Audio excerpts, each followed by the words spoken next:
ஒட்டுமொத்த நருட்டோ வேர்ல்டே கதற விட்ட ஒரு பெஸ்டான ஒரு வில்லன் அப்படின்னா இந்த கபுட்டோ பாய் தான். இந்த கபுட்டோ பாய் எப்படா நீ எவ்வளவு பெரிய வில்லனா கன்சிடர் பண்ணிக்கிற அப்படின்னா, அதுக்கு முன்னாடி இந்த வீடியோ லைக் பண்ணிட்டு சப்ஸ்கிரைப் பண்ணிக்கோங்க. அப்பதான் அடுத்த வீடியோ உங்களுக்கு வந்து சேரும். இந்த 4th கிரேட் நிஞ்சா வரல ரீஅனிமேஷன்ன்ற ஒண்ணு இல்ல அப்படின்னா 4th கிரேட் நிஞ்சாவா இருக்க அர்த்தமே இல்லாம இருந்திருக்கும். அந்த வேலையை பார்த்தது நம்மளோட கபுட்டோ பாய் தான். இந்த ஒருத்தர் 2 பேரை ரீஅனிமேஷன் பண்ணி கண்ட்ரோல் வச்சுக்கிறது பெரிய தலைவலியா இருக்கும். இருந்தாலுமே அவன் பல பேர் ரீஅனிமேஷன் பண்ணி தன்னோட கட்டுப்பாட்டுக்குள்ள வச்சிருந்திருப்பான்.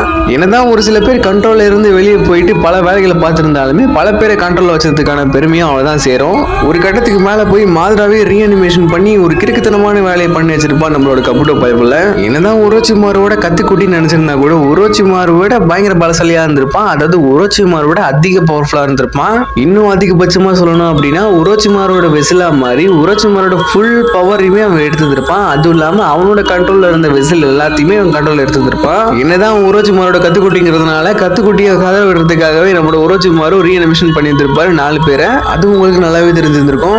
ஒருவேளை இட்டாச்சி மட்டும் கபுட்டோ தடுத்து நிறுத்தல அப்படின்னா 4th கிரேட் நிஞ்சாவர் எங்க போய் முடிஞ்சிருக்குன்னு தெரியாது. அவ்வளவு பவர்ஃபுல்லா இருந்த அந்த இடத்துல. ஒருவேளை இந்த கபுட்டோ பையன் வில்லன் சைடு போகாம ஹீரோ சைடு வந்திருந்தா எப்படி இருந்திருக்கும் அப்படிங்கறத நீங்க கமெண்ட் பண்ணிட்டு போங்க. அடுத்த வீடியோல பார்க்கலாம். By guys.